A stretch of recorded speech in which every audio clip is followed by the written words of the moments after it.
So today we're here to discuss how to do bullion knots. If you look at my ornament that I made for my daughter Allie, these little palm trees, the palm fronds, are done in bullion knots. And I think a lot of people are very intimidated by bullion knots, but they're really quite simple. One of the most important things to know is that there are 3 different needles you could possibly use. So we're working here on a 13 mesh canvas. So normally you would use a size 20 needle. But if you notice, a typical tapestry needle has a wider eye and a narrower needle itself. There is something called a milliner's needle where the eye and the needle are the same width. In this case, we're using bullion needles. Bullion needles that we sell here at the Wool The Floss are by Tulip, and they come in 2 different sizes. They come in long or short. And this is an example of one of the needles in each of the tubes. Both of them come with 4 needles per tube. The main difference to note is that the short ones are also slimmer. So if you want smaller bullion knots, this may make some sense. If you want wider bullion knots, the wider needle makes some sense. In this case, we're going to use the wider needle because we're working on a larger mesh canvas.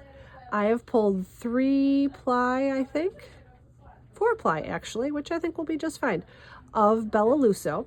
So first I'm going to hopefully successfully thread this needle with all 4 at the same time. Hallelujah, it worked. And in order to do a bullion knot, my original teacher of these is a lovely, lovely instructor by the name of Kathy Fenchel, who used to teach in the Grosse Pointe area.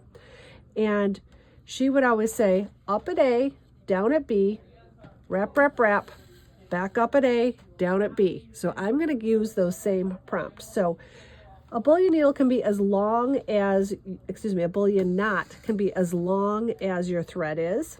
So the first thing you're going to do is come up at A. You're going to go down at B, wherever you want that bullion knot to end. You're going to keep your thread loose.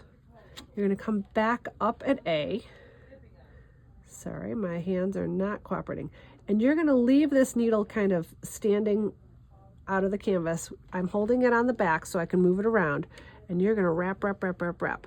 One thing you need to be careful of is the tips of the bullion needles are sharp. They are more like a chenille needle than a tapestry needle, so they are sharp. And you want your loops, you want to wrap them and kind of push them down so they're all nice neighbors. And you want it to be as long as the space you're covering.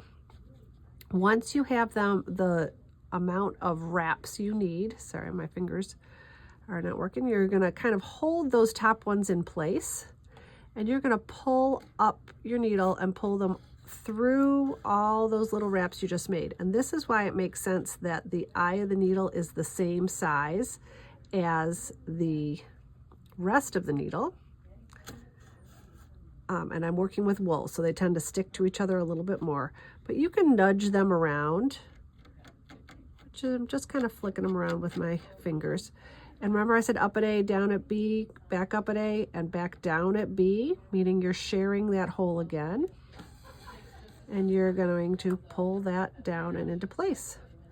And it's that simple. If you want to make your bullion knot curve a little bit, I would probably just use 1 ply of this thread. We'll see how it's going to work with multiplies, but you can kind of push your bullion knot off to one side or another, and then tack it in place so it has a little shape to it.